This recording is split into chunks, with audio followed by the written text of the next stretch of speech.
Assalamualaikum warahmatullahi wabarakatuh. Waalaikumsalam warahmatullahi wabarakatuh. Bagaimana keadaan hari ini? Apakah semuanya sehat? Alhamdulillah, luar biasa.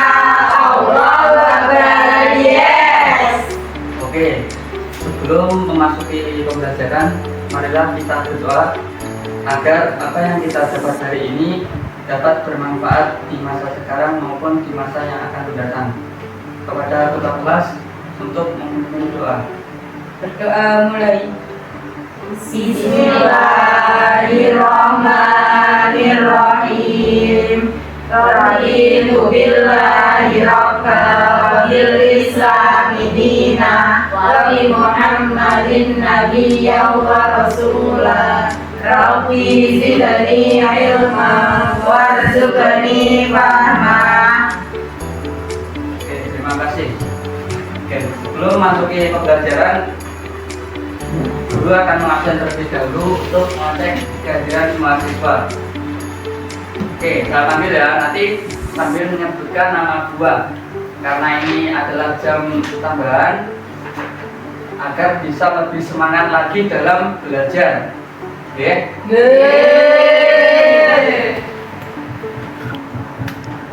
Siti, Nadiro mangga. Anis, Nadiro apel. Intan, Nadiro anggur. Dana, Nadiro nanas. Nurul. Nadiro semangka. Oke, alhamdulillah semuanya masuk. Sebelum masuk ke pembahasan hari ini, mungkin ada yang masih ingat terkait pembelajaran apa yang kita bahas kemarin? Betul. Suwe. Anis, mungkin masih tahu ini. Gak tahu. Oh, Mbak Siti. Sifat-sifat Allah. Ya, 100 untuk Anda. Minggu kemarin kita membahas sifat-sifat Allah. Sifat-sifat Allah itu yang wajib kita ketahui, yang wajib dimiliki oleh Allah itu ada 20. Terus muhalnya ada berapa?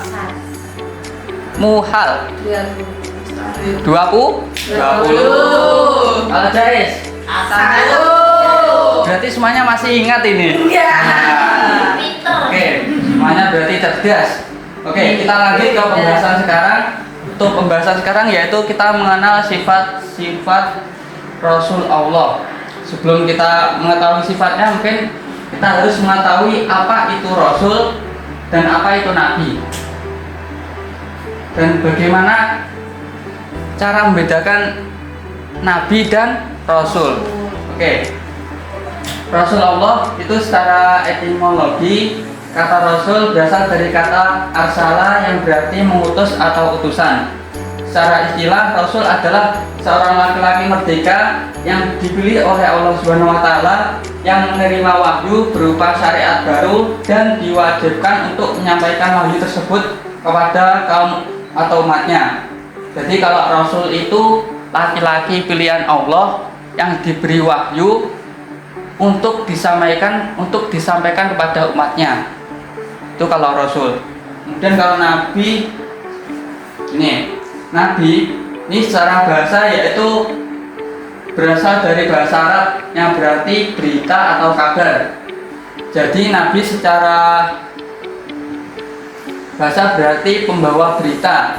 Ada juga yang menyebutkan berasal dari kata nabawa yang berarti kedudukan yang tinggi atau tempat yang luhur.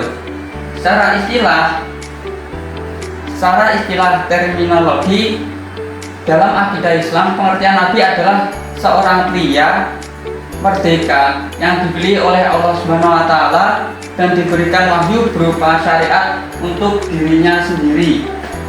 Jadi kalau Rasul tadi diberi wahyu untuk disampaikan kepada umatnya, kalau Nabi itu diberi wahyu untuk dirinya sendiri, namun tidak diwajibkan untuk menyampaikan atau mendakwahkan kepada kaum yang menentang atau belum beriman. Jadi kalau Nabi itu bisa disampaikan tapi pada umat yang sudah Islam. Kalau Rasul tadi menyampaikan umatnya yang mayoritas belum Islam. Oke, lanjut ke sifat-sifat Rasul. Jadi sifat Rasul itu terbagi menjadi 3. Yang pertama adalah sifat wajib, yang kedua sifat mustahil, dan yang ketiga adalah sifat jaiz. Kalau sifat wajib itu sifat yang wajib dimiliki oleh Rasul. Jadi nek pamane Rasul kok nggak punya sifat wajib, berarti namanya bukan Rasul. Namanya siapa berarti? Manusia. Manusia. Manusia tapi bukan Rasul.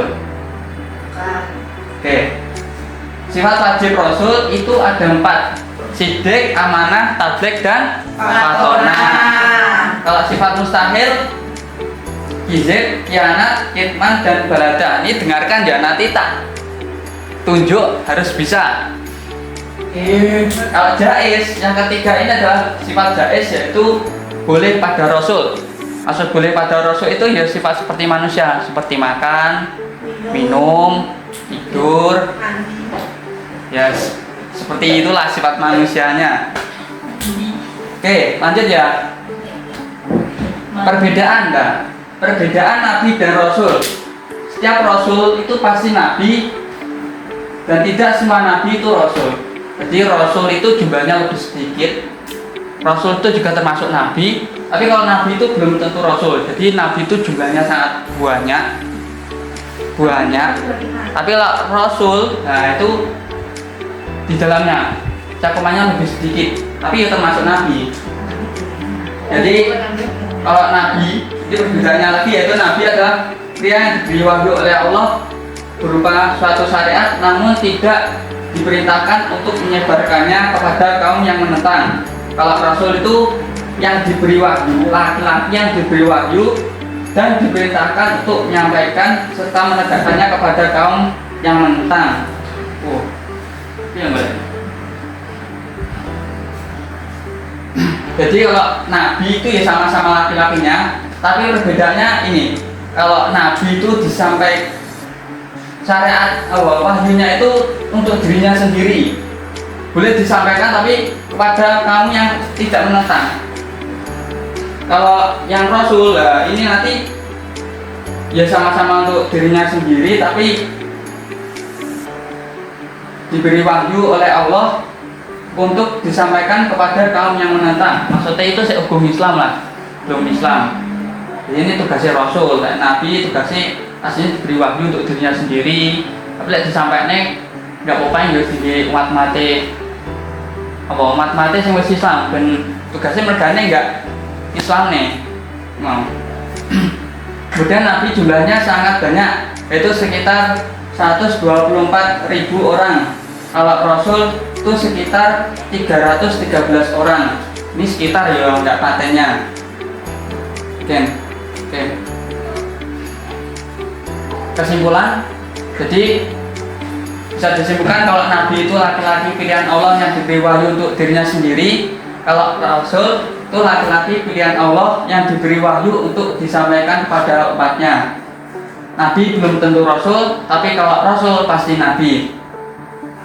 Jumlah Nabi sekitar 124.000 dan Rasul itu sekitar 313. Tapi kalau Rasul, Nabi dan Rasul yang wajib diketahui itu ada 25.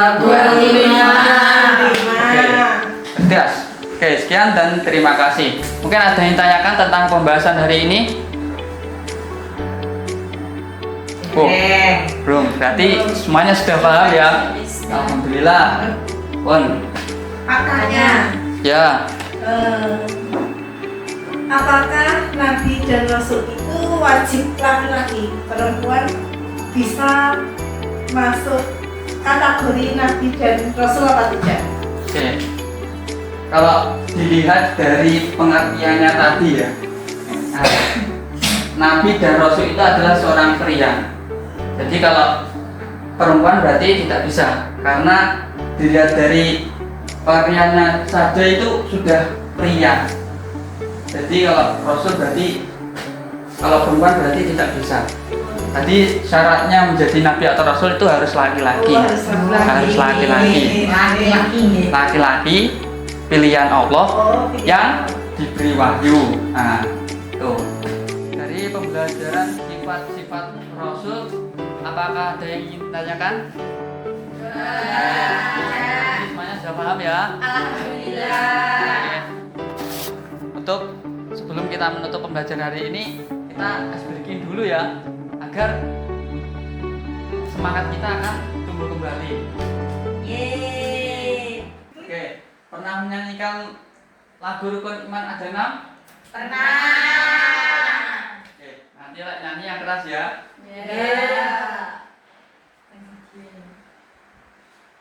Assalamualaikum. Assalamualaikum kawan-kawan. Waalaikumsalam. Yuk. Ada 6 orang Islam wajib percaya. Ada 6 orang Islam wajib percaya. Percaya kepada Allah, percaya pada malaikat, percaya kitab Al-Quran, percaya Nabi Rasulnya, percaya hari akhirat, dan takdir buruk. Cukup. Sebelum mengakhiri pembelajaran hari ini, marilah kita berdoa agar apa yang kita dapat hari ini dapat bermanfaat untuk kita semua dan bisa mendapatkan barokah. Amin. Pun. Kita tutup kepada ketua kelas untuk memimpin doa. Bismillahirrahmanirrahim. Wal asri Innal insana lafi khusrin illal ladzina amanu wa amilus solihati wa tawassaw bil haqqi wa tawassaw bis sabr. Oke, terima kasih. Sekian pembelajaran hari ini. Apabila ada kurang lebihnya, guru minta maaf. Wassalamualaikum warahmatullahi wabarakatuh. Waalaikumsalam warahmatullahi wabarakatuh.